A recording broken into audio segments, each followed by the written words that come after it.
Hello বন্ধুরা, সবাই কেমন আছেন? আশা করি সবাই ভালো আছেন, সুস্থ আছেন। আমিও ভালো আছি। এই যে দেখুন, এটা হচ্ছে বড় ঠাকুরের মন্দির।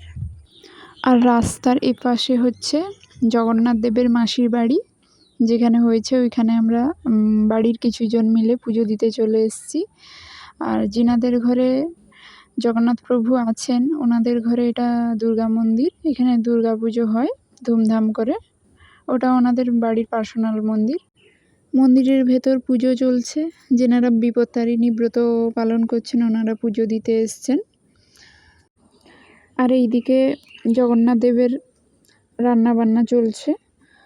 যেনারা পুজো দিতে প্রসাদ নিয়ে এসছেন ওনাদের রান্নাবান্না হচ্ছে। আমাদের কাকিমাদের ঘর থেকেও পুজো এসছে, মানে খিচুড়ি প্রসাদ হবে।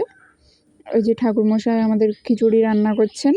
এলাকার বাসিন্দারাও কিছুজন পুজো নিয়ে এসছেন, ওনাদেরও রান্নাবান্না চলছে। আমার শাশুড়ি মা আর কাকিমা ওনারা গেছেন মায়ের মন্দিরে পুজো দিতে। আর আমরা চলে এসেছি জগন্নাথ দেবের কাছে। দেখুন কি সুন্দর লাগছে, তাই না? জগন্নাথ দেবের কাছে পুজো হয়ে গিয়েছে, আরতি চলছে এবং ঠাকুরকে ভোগ লাগানোও হয়ে গেছে। এবার আমরা যারা এসেছি, কাকিমা, আমার ঠাকুমা, ননদ, দাদা, এটা সবাই প্রণাম করে এবার বাড়ি যাওয়ার পালা। যিনারা আমার চ্যানেলে নতুন ওনারা একটু সাবস্ক্রাইব করে পাশে থাকবেন, একটু সাপোর্ট করবেন বন্ধুরা।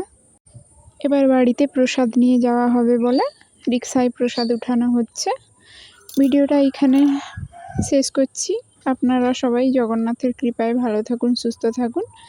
আমিও ভালো থাকবো, সুস্থ থাকবো। কোনো যদি ভুল ত্রুটি করে থাকি ক্ষমা করে দিবেন। দেখা হচ্ছে পরের ভিডিওতে। Tata, bye bye.